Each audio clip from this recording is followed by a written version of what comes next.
समझ की कमी सहन शक्ति को प्रभावित करती है। अगर आप में समझ की कमी है तो इसका बहुत सीधा सीधा कारण है कि आपको कोई भी ठेस पहुंचा सकता है। विचलन होता है ना, ये आसपास के परिवर्तनों से अज्ञानता का परिणाम होता है। आपने अपनी समझदारी से ठेस लगने से खुद को बचा लिया तो आपको इस बात की बधाई है कि आपकी सहन शक्ति समझदारी की सीमा से बाहर आ रही है। कोई जरूरी नहीं है अगर आपको ठेस लगती है तो आप तुरंत रिएक्ट करें। हंगामा करना, चीखना, चिल्लाना, शोर मचाना, ये कहना कि मुझे ये सहन नहीं है, मैं ये कर दूंगा, मैं वो कर दूंगा।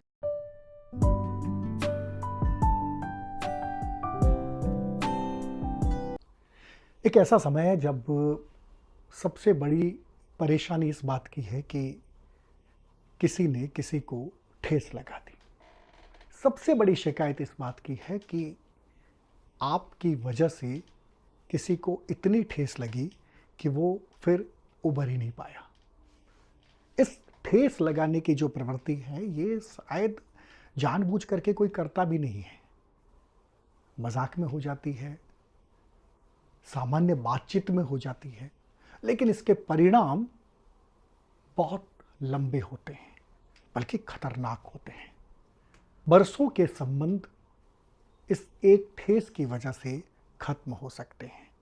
शायद ऐसी कोई दूसरी बात नहीं होती जिसकी वजह से संबंध खत्म हो जाए, लेकिन ठेस लगाने से या किसी के ठेस लग जाने से संबंध खत्म हो जाते हैं और आप कन्वे नहीं कर पाते, सफाई नहीं दे पाते, सामने वाला व्यक्ति आपसे दूरी बना लेता है। और वास्तव में जहां लोग मजाक में भी बुरा मान जाते हो, वहां जानबूझकर ठेस लगाने वालों से शिकायत लाजमी भी है। जब मजाक सहन नहीं होती तो वो लोग जो जानबूझ करके ठेस लगाते हैं, कुरेदते हैं, घाव को कुरेदते हैं, लाजमी है कि उनसे शिकायत होगी। लेकिन आपने कुछ ऐसे लोगों को देखा होगा जो बड़ी से बड़ी बात को हंस के सह जाते हैं, झेल जाते हैं। ऐसे लोगों को क्या कहेंगे? सूफी या संत कहेंगे, जिनको दुनियादारी से कोई मतलब नहीं, जो अपने एक लॉ में रहते हैं, जिनको अपना ही एक सोच है, जिनका अपना ही एक लक्ष्य है और उन्हें सांसारिकता से कोई मतलब नहीं है कि कोई उनको क्या कहता है, कोई उनको ठेस लगाता है, कोई उन पर मजाक करता है। तो ऐसे सूफी या संत की तो बात ही नहीं कर रहे हैं। बात तो सांसारिक लोगों की है, आपकी और मेरी है।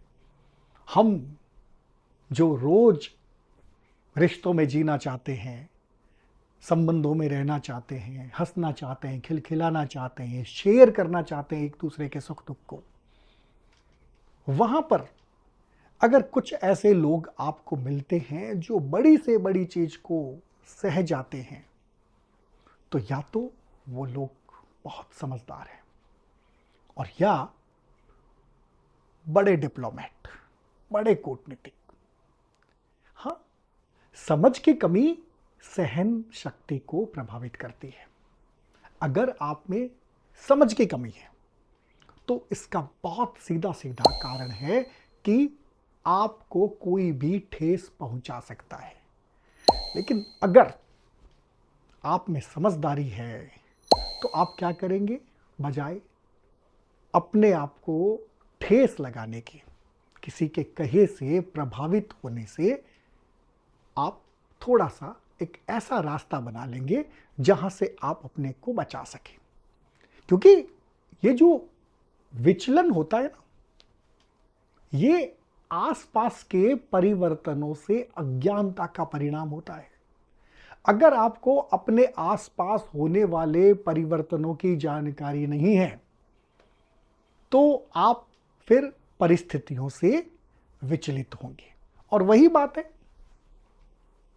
आपको पता नहीं है कि सामने वाले का कहने का अंदाज क्या था और आपने उसको अपने पे ले लिया। किसी ने मजाक में कहा बल्कि ये तो मैं तो कहता हूं किसी ने जानबूझ करके भी कहा और आपने उसको अपने दिल पे लगा ली, ठेस लगा ली, तो फिर इसके कारण आप ही हैं। बचना आपको था।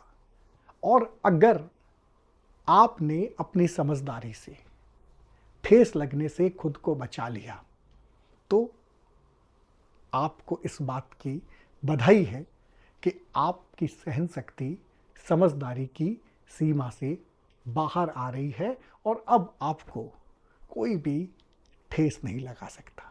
चाहे इसको आप समझदारी कहें, चाहे इसको डिप्लोमेसी कहें, कूटनीति कहें।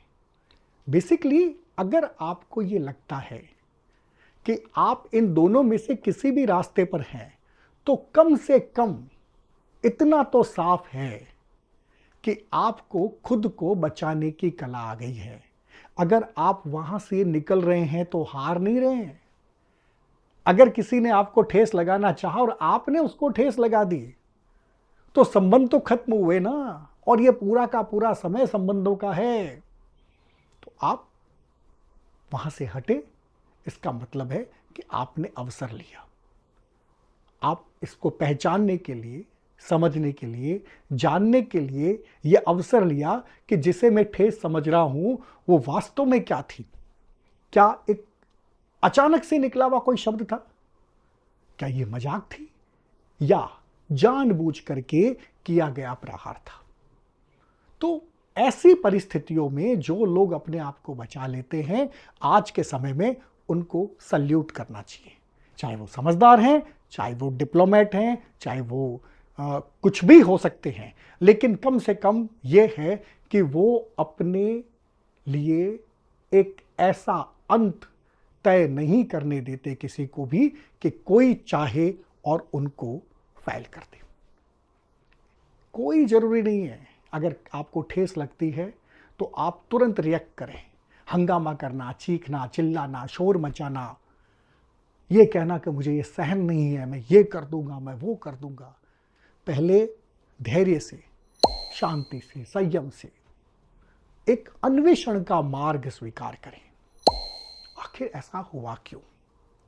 बरसों के संबंधों में ये बात आई तो आई कैसे? देखिए मित्रों, ये कहना बहुत आसान है लेकिन करना बहुत मुश्किल है।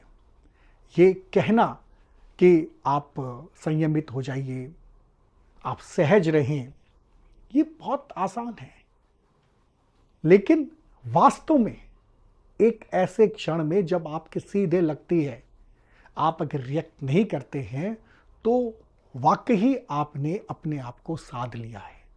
और ऐसे समय में जो लोग आई डोंट केयर की बात करते हैं ना, वो सबसे ज्यादा संवेदनशील होते हैं। उनके वास्तव में लगती है। वो तो लगने की अगर मैं बात करूं तो इतनी तेज पीड़ा से निकलते हैं कि बिलबिला उठते हैं। उनके जो ठेस है ना, वो अंदर तक लगती है, मर्म को बेध जाती है। जो लोग ये कहते हैं आई डोंट केयर, तो इस तरह के जुमलों से भी बचें। बस अपने आप को बचाए रखें और ऐसी किसी भी परिस्थिति में अपने को इन्वॉल्व करने से रोक देवें। इसकी एक ही तरकीब है, प्रतिक्रिया ना करें, रिएक्ट ना करें। अगर आपको लगता है कि अब सहन शक्ति से ऊपर, नाक से पानी ऊपर जा रहा है, तो भी बात को घुमा दें और अपना रास्ता ले लें। अव्वल तो ये होगा कि जिसने आपको ठेस लगाई है वो आपको समझा देगा, और अगर वो नहीं समझाएगा तो आपको बहुत कुछ समझ में आ जाएगा। मित्रों, समझदार लोग सदियों तक जिंदा रहते हैं। जो सह नहीं सकते वो मृत्यु से पहले मर जाते हैं। अब आपको तय करना है कि आपको अपनी सहन शक्ति कितनी बढ़ानी है, या कि इसके कम होने पर अपने लिए नुकसान और खतरे मोल लेने हैं। इस दुनिया में आपके लिए कोई भी उत्तरदायी नहीं है। आपके लिए सिर्फ और सिर्फ आप उत्तरदायी हैं। आपने अगर अपने आप को बचा लिया तो आपको अवसर मिलेंगे और आप अगर अपने आप को नहीं बचा पाए तो फिर आपको कुछ भी नहीं मिलेगा। मैं अपनी बात को फिर रिपीट करता हूं कि समझदार लोग सदियों तक जिंदा रहते हैं। समझदार बने, आस्तिक न नास्तिक बने वास्तविक।